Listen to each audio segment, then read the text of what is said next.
It is an honor to be here. Thank you, Oregon Right to Life, for allowing me the opportunity to talk about what I would assume most of us in this room are deeply passionate about. Am I wrong about that? No. So there are a few pro-life folks in here? Good. Did somebody say no?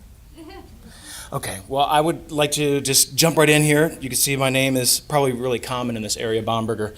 I'm the co-founder, chief creative officer of the Radiance Foundation. It's an organization my wife and I began a few years ago, back in 2009, when everyone remembers the economy was booming. Do you remember that? No, you don't, because it wasn't. People thought we were out of our minds to start a nonprofit and leave a full-time job. I was a creative director working in the ad agency world. And my wife, who's a teacher by profession, I'm a creative director or a creative agitator by profession, wanted to do something more to illuminate the truth about pressing social issues and, of course, the foundational issue of life. So we started the Radiance Foundation. It's a 501c3, and our slogan is illuminate, educate, and motivate. And the reason for that is we want to illuminate one simple truth, that we are all created with intrinsic and irreplaceable value. Thank God it's not assigned to us by a man or woman or governmental institution, because we know how well that goes when the government defines who is human and who isn't. We want to educate people about a myriad of social issues in the context of God-given purpose, and we want to motivate people to positive action. And sometimes that motivation starts right here, even among pro-lifers, as I'll talk later today about the heart cases. I'll be talking about rape and how triumph can rise from tragedy. Sometimes it's even within our own hearts that there has to be a personal revolution. This is, actually, I'm not sure. Okay, that'll work, good. This is considered radical in 2014 to actually say that life has purpose. It's not only our Twitter handle, you can follow us there at Twitter, but is actually our handle on life. It is exactly how we see the world, that human life has purpose. And so it's infused in everything that we do. You can see our table out there and the postcards and the content we create. If you go to the radiancefoundation.org, you will see that content. You can share some of the social media memes. You can see the videos that we create. And we do all that because we have that radical notion that life actually has purpose.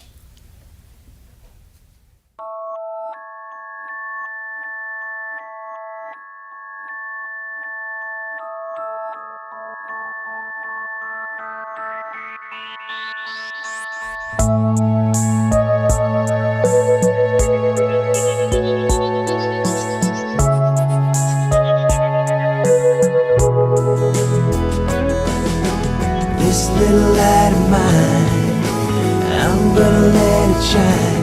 Gotta let the whole world see what is inside of me. This little light of mine, now that I know how I can shine, I'll just let the purpose in me take me to my destiny. This little light of mine, I'm going to let it shine. That's a cute little voice, isn't it? Yes, that's my daughter. But there's a reason I'm not one of those stage dads who's always trotting their kids out. Haley Radiance is actually the inspiration for the Radiance Foundation. My wife was a single mom for a year, which is why we have complete understanding of those who go through the chaos, fear, and confusion of an unplanned pregnancy. We know what they go through, and it's also why we have a ministry called sallyslambs.org that reaches out to birth moms, specifically those who choose adoption. But we know what they go through. And I also want to just emphasize, too, and just jump ahead here, these are some of the subjects that we address, but I want to jump ahead because I'm talking about the issue of abortion. And as an organization, the Radiance Foundation is relentless about exposing an industry, but we're completely compassionate about the individual. There's no condemnation coming from us. But the good thing is that there is always hope and healing for those who are post-abortive, both women and men.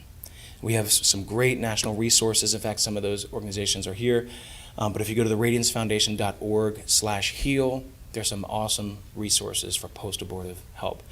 And so in that, we address a myriad of social issues, obviously abortion, Black and Beautiful, TooManyAborted.com, our abortion awareness project, liberal feminism, you are what you bleat, self-control versus remote control. How many people here believe that character still matters?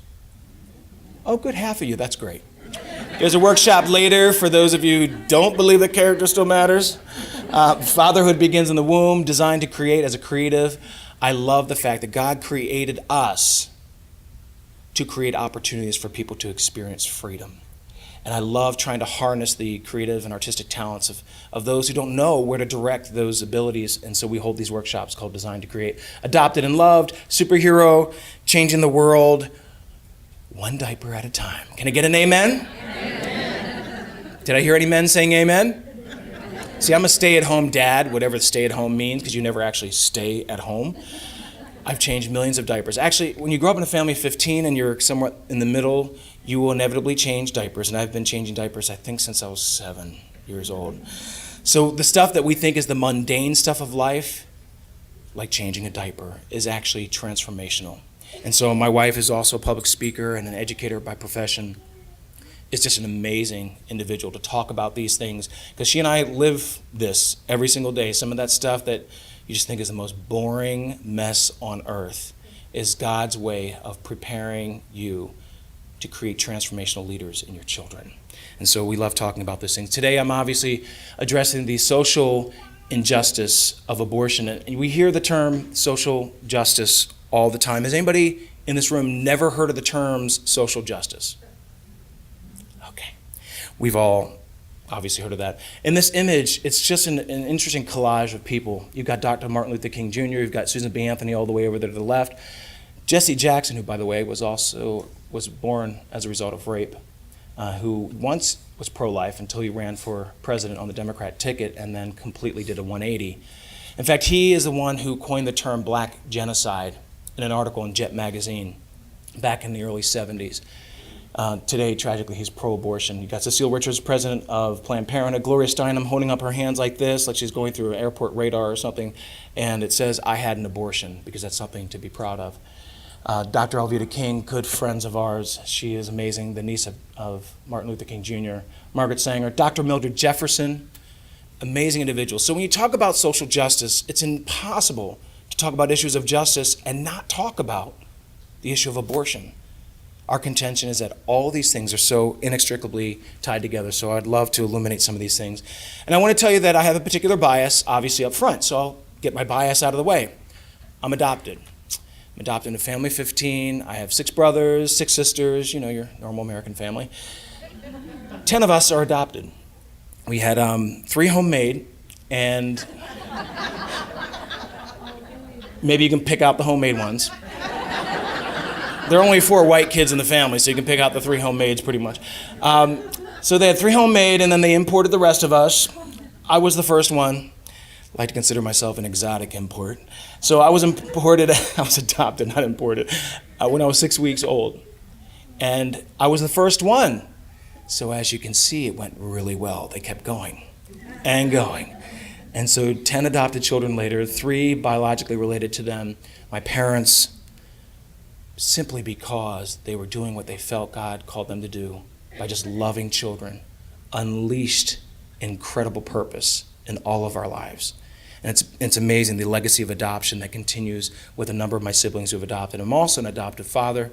I have 2. My oldest, Haley Radiance, I adopted her, and our youngest, Justice, Bethany, and I adopted both of them on the same day in Atlanta, Georgia, which was one of the best days of my life. It was crazy. Half hour apart, the hearings are half hour apart, and it's just amazing how God orchestrates things. But this is my family. Grew up in Lancaster, Pennsylvania. I don't know if you've ever been to Pennsylvania Dutch country, ever had the opportunity to have, apple dumplings, whoopie pies. Yes, that's my background. But the reality is 2 parents who simply just love the mess out of all of us. They defied this lie from the abortion industry that if something is unplanned, it's going to be unwanted. Not true. If you don't remember anything else I say today, I want you to remember this. Not only is it on my shirt, but it is the life that I have lived. Some of the best things in life are unplanned. And I want to talk to you. We actually have a website, adoptedandloved.com, is our adoption awareness. And there's some great statistics about adoption. Adoption is an awesome act of social justice. In fact, I consider transracial adoption one of the greatest acts of social justice and racial reconciliation, bringing a child of a different race into your home and loving that child simply because he or she deserves to be loved. And so I'm an advocate of same-race adoption, transracial adoption. I'm an advocate of adoption. And so there's some statistics that we have. This is a fact sheet you can download. But a lot of people have such misconceptions about adoption. 90% of children, for instance, who are adoptees have positive feelings about their adoption. 88% of parents who are adoptive parents have a close bond with their adopted child. Because people often ask, well, is it as strong as, the relationship with your biological? Yes. Sometimes stronger in ways. And I would say this, and this comes from my youngest sister, so I'm assuming that the source is reliable.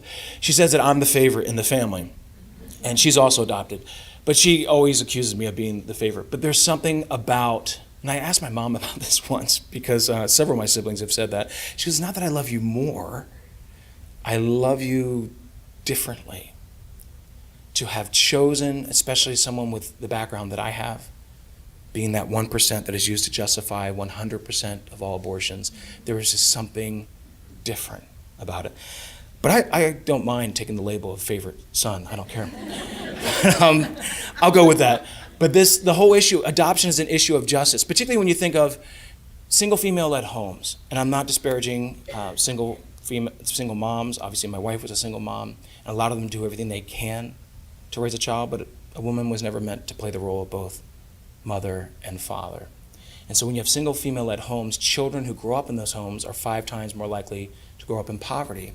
And we often don't think of adoption as an act of justice to combat poverty, because sometimes it's not the best situation for a child to be raised in a single parent home. We want to encourage that woman to choose life, yes, but sometimes she is not able to provide for that child. And so adoption is not the solution to poverty. Heaven knows there are a lot of different approaches, but it's part and can be part of that solution. People don't think of it that way. But when you define social justice, I'm just going to ask, just by raising your hand, how would you define in a sentence or a few words or more, how would you define social justice? Don't be shy. Right. So Brian Kemper, who works for Priests for Life, has a book that says social justice begins in the womb. And that's so true. How does the world define social justice? How does mainstream media define social justice? Anybody? Equality. Fairness for everyone. Fairness for everyone, because that's possible. As long as we're humans, we will be greedy, we'll be selfish, it's a lofty goal. But here's what happens with today's version of social justice. It requires stripping away rights from one group of people in order to give it to another.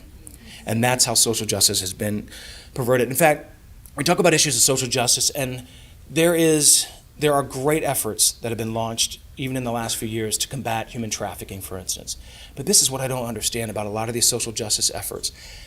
How can you have a human trafficking or anti-human trafficking or anti-slavery, modern slavery organization that doesn't once mention the word abortion, or at least forced abortion? And that's the case. That's what we have with a lot of these organizations like the Justice Conference or the End It movement. And so they don't even mention abortion. We created a meme to address this issue, because you hear all the time that there are more slaves today than there ever were in human history. And we do a ton of research at the Radiance Foundation and like to put things into context. So one of our memes starts off, abortion impacts more lives than modern slavery. And we put things into context. One, the way that slavery is defined today is quite expansive. Includes forced marriage, servile marriage, bonded labor, slavery-like practices. That includes a whole lot. So, and you also have a huge range. 21 to 30 million is a huge range. And I'm not trivializing this, but I'm making a point here about how, and this may sound crass, but on college campuses and high school campuses, it's very trendy to be part of an anti-human trafficking effort. But it's controversial to be involved in a pro-life effort.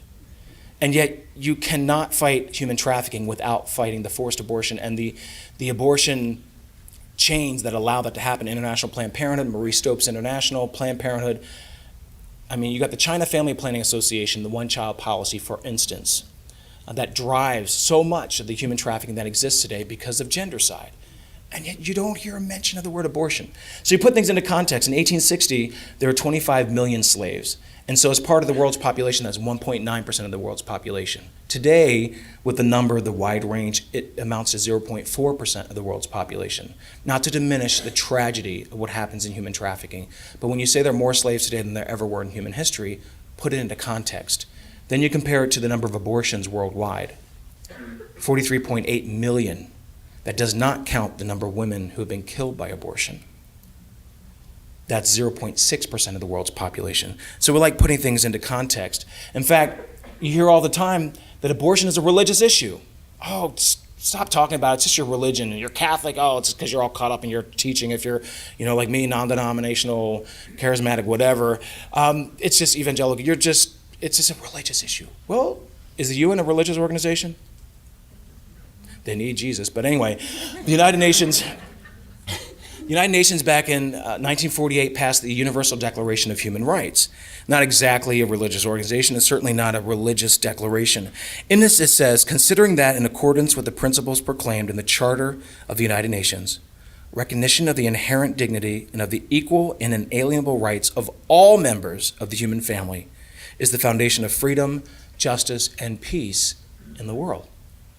Now, it goes on to proclaim also in Article 3 of the same declaration passed in 1948, everyone has the right to life, liberty, and security of person. Now, does anybody know what this was passed in response to? What historical event? World War II and the Holocaust.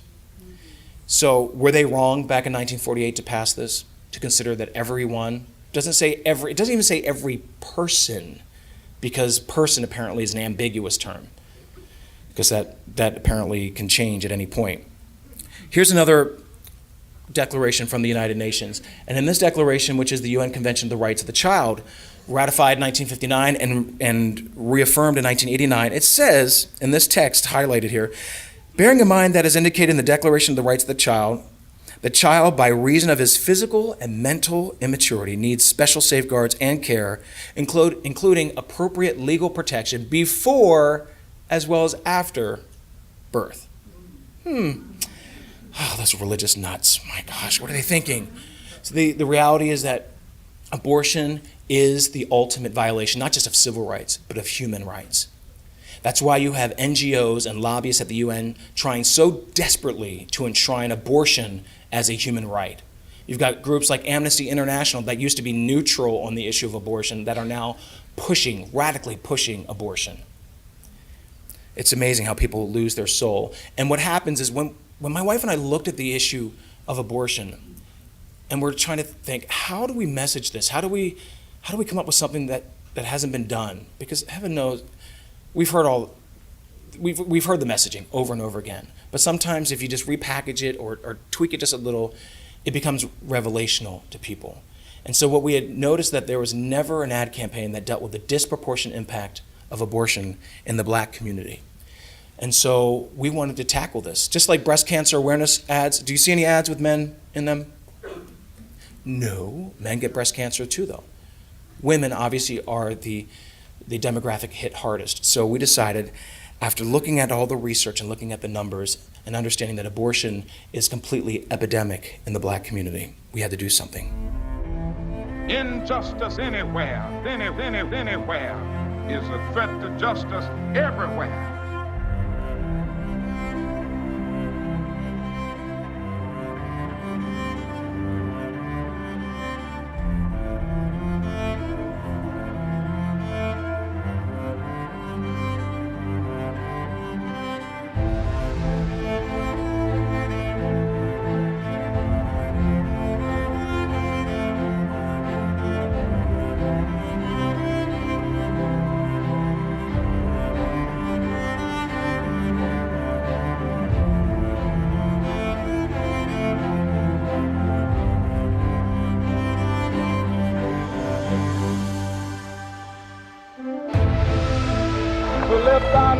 From the quicksands of racial injustice to the solid rock of brotherhood, now is the time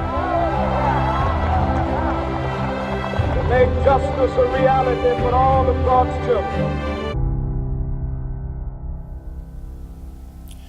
How could we not talk about the impact of abortion in the black community. Black babies are aborted at rates 5 times higher than those in the majority population. That is not to trivialize abortion's impact on all of us. Abortion is a tragedy no matter the race.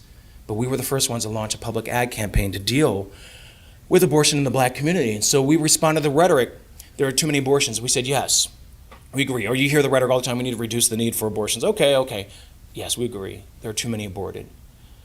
Our contention is, of course, 1 is too many. And so we launched the first public ad campaign, billboards and social media ad campaign to deal with abortion in the black community. And let's just say, my wife's a Northern. She's from New York City. Her whole family's from New York City. I'm from Pennsylvania. At the time we were living in the South, in Atlanta, where it feels like the Civil War just ended yesterday. And I'm not lying about that. I mean, do people wave the British flag anywhere around? I mean, defeated Confederacy, let's just get over it. But anyway, craziness. So we decided we're gonna take 2 really comfortable topics. We'll take abortion and race and combine them in the South. Wow. Let's just say I've been called all kinds of things. I've been called a racist, bigot, Southern white racist bigot, which I'm half white, half black. I'm as black as Obama. These are some of the billboards. And a president who should be the champion for beautiful possibility instead chooses to crush beautiful possibility. But these are the billboards that was placed in the very conservative San Francisco Bay Area. The NAACP called it horribly racist. And one of my favorites, fatherhood begins in the womb. And so we placed these billboards, over 550 in major cities across the country. Pro-abortion groups, oh my gosh, lost their ever-loving minds. See, they can be as explicit as they want to be. They can walk around in female anatomical parts and be as explicit as they want to be. But as soon as you try to speak the truth, they want to shut you down because the First Amendment doesn't apply. That's why one of the shirts I have out there is called Hell Breaks Loose When You Speak the Truth. Not only we were denounced by the ACLU, denounced by the NAACP, denounced, of course, by Planned Parenthood, no surprise there.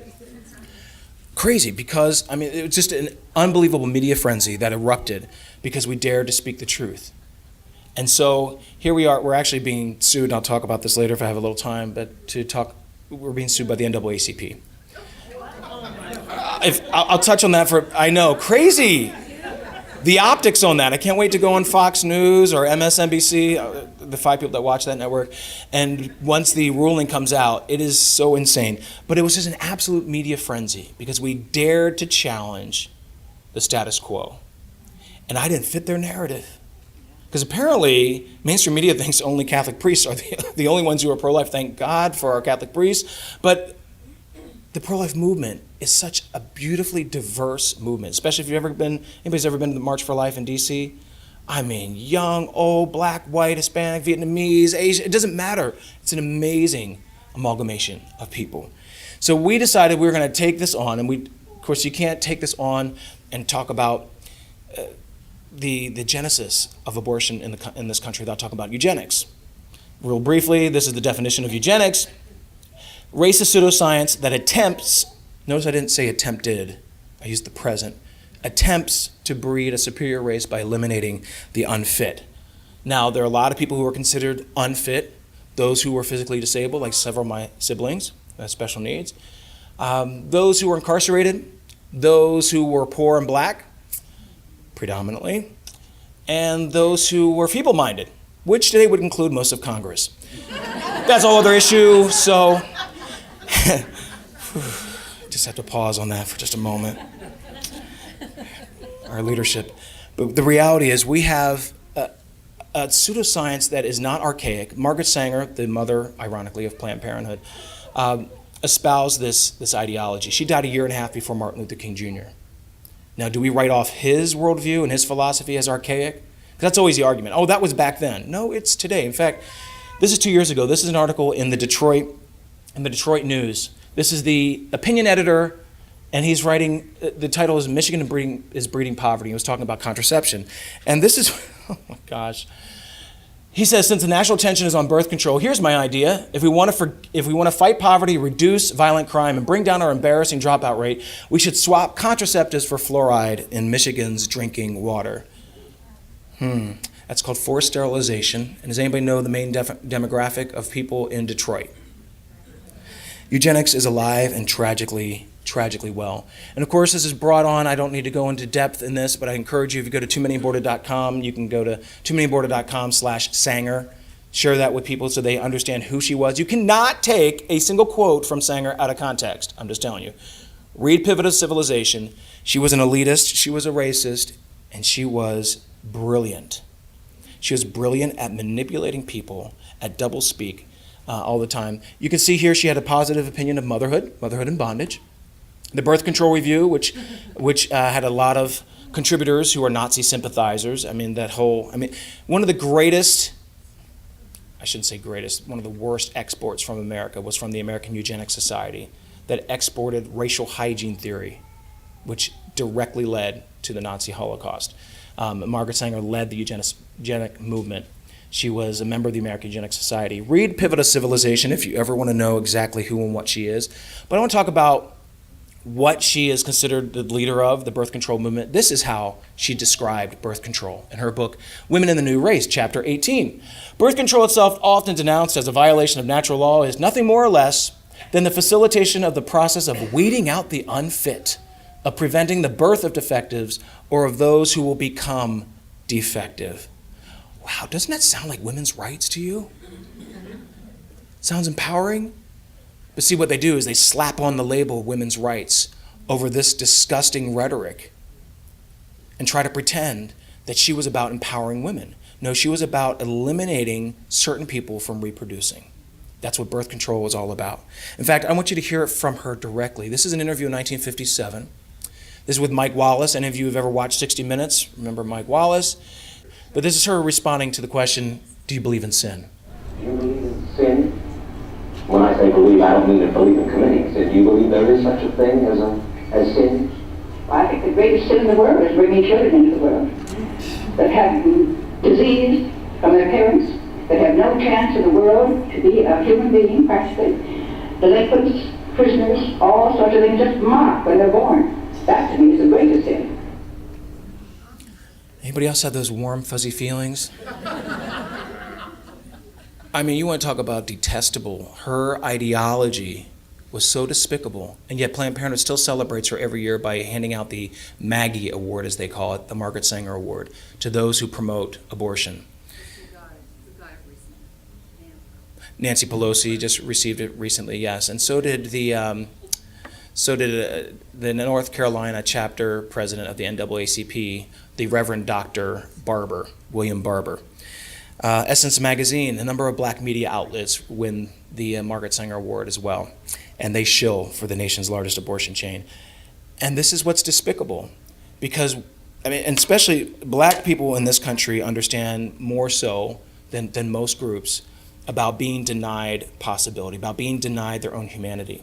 And yet this is what Planned Parenthood does. This is their entire DNA. It's never changed from Margaret Sanger. You don't separate from your past if you celebrate it in the present by handing out an award of a racist and an elitist. So here, this is what can never be measured. Now, we've had our IQ measured. Anybody ever have your IQ measured? Do you remember that? Was it a good day for you? Just saying. No matter the outcome, it doesn't matter. We're all beautifully human. But the reality is, no one can possibly measure our possibility quotient. It is we are wired to overcome all the time. We come against obstacles, people from every race, ethnicity, background. We face hardship all the time. And the way that God wired us is that we can overcome, particularly through the ultimate overcomer. And so the possibility quotient can't be measured. Planned Parenthood doesn't even bother to measure that because you're marked when you're born, apparently. Anything that is unplanned is going to be destructive. Anything that's unplanned is going to cause misery. That's their whole ideology. Let me ask you, though, just by a show of hands, since we're a poll-driven society, how many of you have ever exceeded somebody else's expectations of yourself? Yeah, a lot. And the other half of you? Self-esteem class at 4:15 today. Well, people, how many of you have ever exceeded your own expectations of yourself? You say, oh, I rock that. Yes, we've all done it. Hopefully at least one time. But that is the beauty of the possibility quotient, because it cannot be measured. No one can ever know who and what we can become. But If adoption and choosing life unleashes purpose, obviously the antithesis to that is the abortion industry, which crushes purpose thousands and thousands of times a day. In fact, Planned Parenthood crushes it about 1,000 times a day. This is a PDF you can download from toomanyAborted.com. This Planned Parenthood's numbers prove that choice kills. These are numbers from their own annual report. You look at, because they always talk about how abortion is just it's just a fraction of what we do. It's only 3% of what we do. Okay, well, if that were even true, 98% of the pregnant women that enter your buildings come out without their child. So putting that into context is important. Plus 3%, let's just look at it this way, and forgive me for being crass, if it comes across as crass. Let's look at it this way. They say 3% of our services are abortion. All the rest, look at all the great stuff we're doing. We're doing STD treatments where people keep coming back to us because we keep telling them to have as much sex as possible.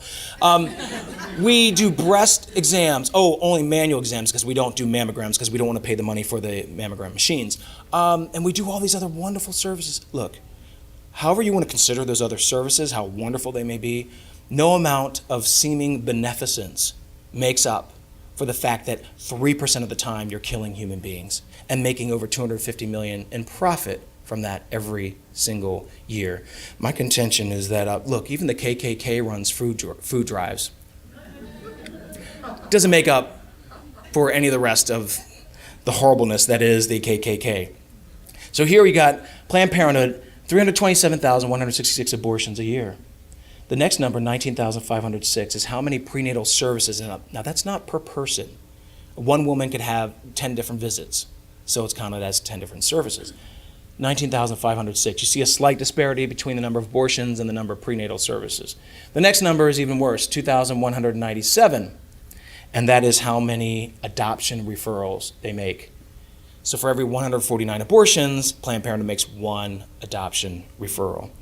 And the next number I just want to talk about, well, they get $500 million a year in our money, taxpayer money, but they actually get paid to fail. Title X funding, the core mission of Title X funding is to reduce the national unintended pregnancy rate. It has not been lowered since 1995. It has remained for almost 17 years at 49%. 49% of all pregnancies were unintended. It's now risen to 51%. We have more access to contraception than ever before, and yet the unintended pregnancy rate has not been lowered. They get paid to fail.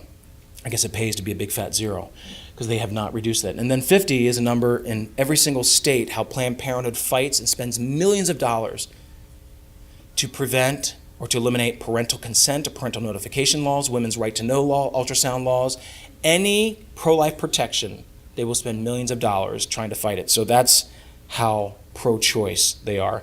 Of course, we know the leader of the pro-choice movement today, Cecile Richards, the president of Planned Parenthood, founder of Texas Freedom Network.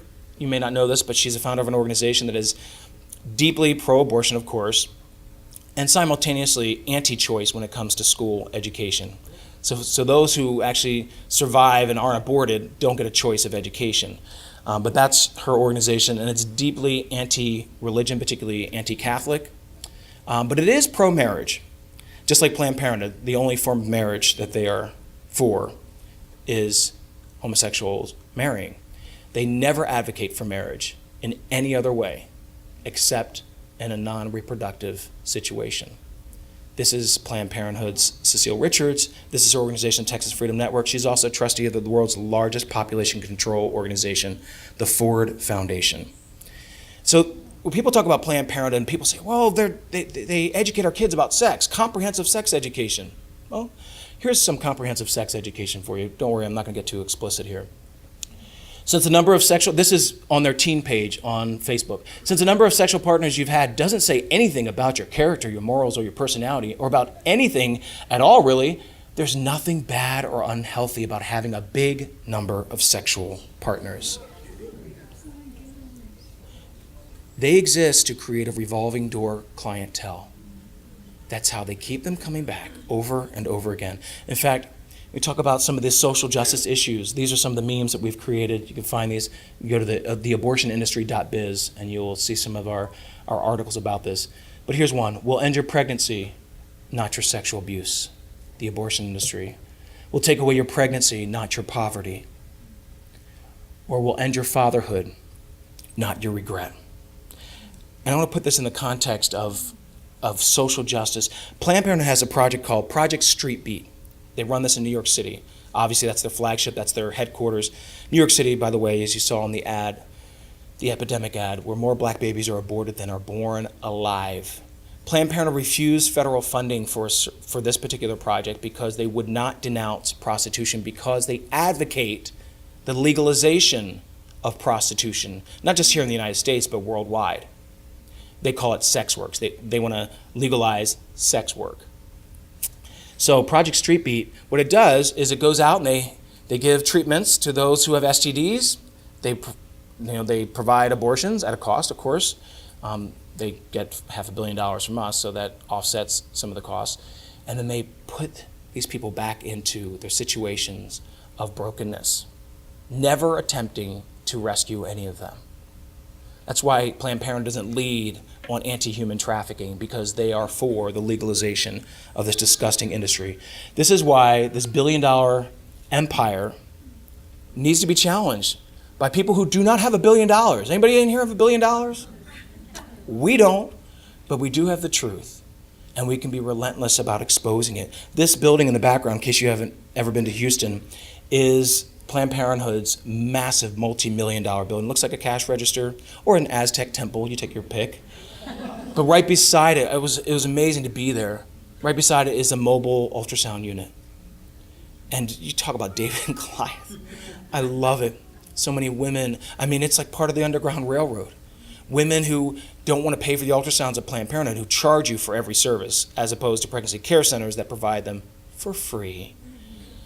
They go over to the mobile ultrasound unit, end up getting a free ultrasound, and the majority of them, they say 67 to 70% change their minds about having an abortion. I love it. I love it. Corruption. Planned Parenthood claims that it's a savior of women, it's a savior of the poor, and especially it's a savior of black people. Somehow, I don't know. This is what they put out there in mainstream media all the time. We already have a savior. He came to give life, not to take it away. So they can't claim that role of savior. And the other thing that is interesting is that in state after state after state, Planned Parenthood, when your business model is predicated on the killing of human life, you're not exactly going to be honest in your accounting practices.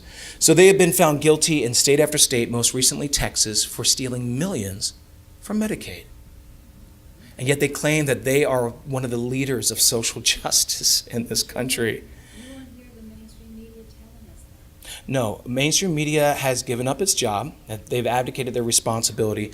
They really have just become an advocacy piece for not just the abortion industry, but everything that they see as needing to be the norm. So whether you're talking about school choice, or whether you're talking about traditional marriage, or you're talking about any other issue, mainstream media has run away from its main job. This is just an image that was tweeted. Abortion is called this deeply personal issue, right?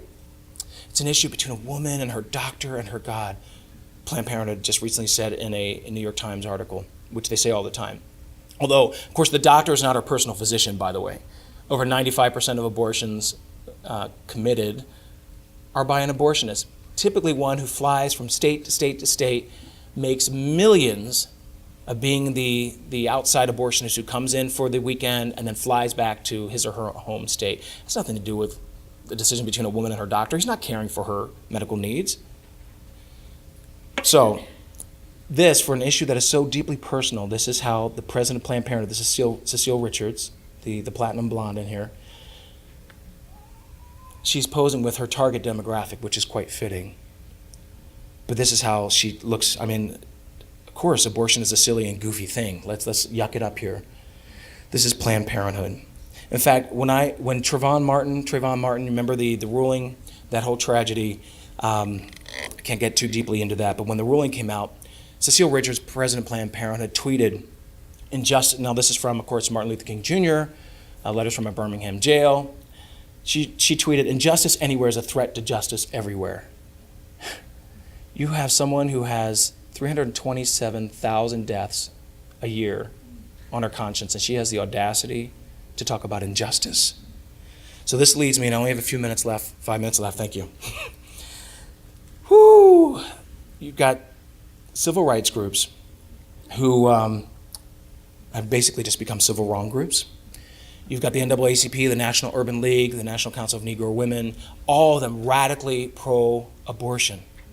And we talk about issues of justice, and the groups that are supposed to defend the most disenfranchised are the ones who are actually ensuring their demise. I'm here with a number of leaders, including Dr. Elvita King, outside of Gosnell's clinic. Anybody ever heard of Kermit Gosnell? This is in Philly. My home state is Pennsylvania. I just couldn't believe, just separated by glass, mortar, and brick from what happened inside that clinic. Gosnell, now the clinic was squalid. Gosnell had the cleaner rooms, so clean is a relative term, cleaner rooms for his white patients, and then the dirtier, filthier rooms for his black patients and minority patients. Now, you didn't hear a word from any of these civil rights groups. Al Sharpton wasn't out there marching, Jesse Jackson. Had Gosnell been a hotel owner and did the same thing, they would have been all up on 3801 Lancaster. But instead, because they side with the nation's largest abortion chain, nothing but silence. So I decided to write an article about the NAACP. I called the National Association for the Abortion of Colored People. This is an article on Life News. Let me just say they don't like me at all. So in this article, I detail their radical pro-abortion stances, their actions. Most of the documentation comes from their own website, and they're denying that they said they've never taken a position on abortion. If Planned Parenthood is one of your annual corporate sponsors at your annual convention, you've taken a position on abortion. If you defend Planned Parenthood every possible way in mainstream media, when Live Action exposes them in video, and you demonize Live Action and defend Planned Parenthood, you've taken a position on abortion. When you pass a resolution in 2004 saying that you support a woman's right to choose, you just might have taken a position on abortion. This is the reality of the NAACP and these groups. And so I'm just going to skip ahead here, because what it ends up saying is that, and this is the irony of human history. We live in circles, by the way.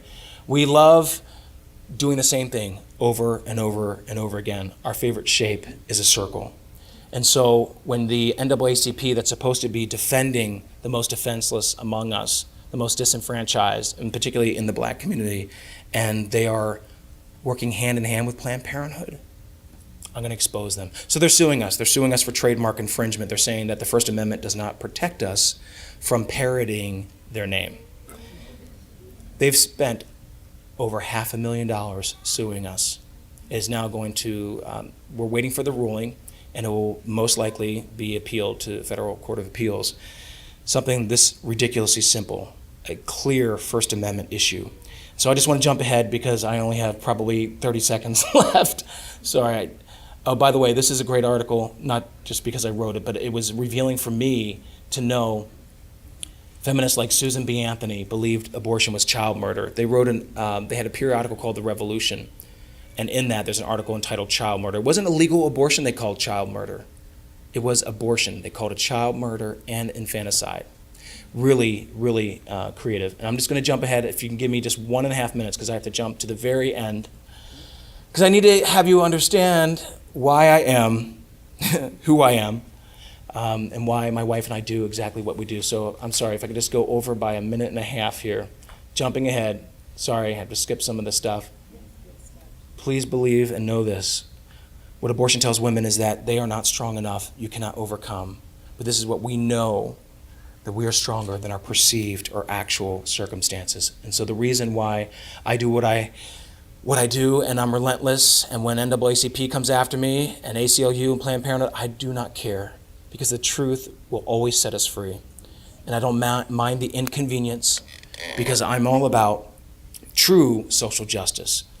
In fact, you can just drop the social from it, because justice does not need a qualifier. It doesn't need economic. It doesn't need environmental. It's either right or it's wrong. And the reason why my wife and I do what we do every single day to help elevate human dignity is because I am that 1%.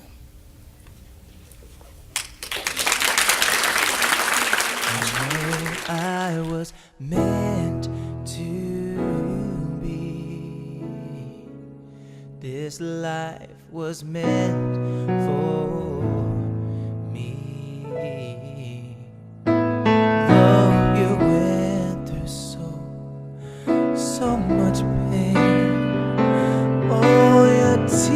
days they were not in vain, although you could not see what God had planned for me.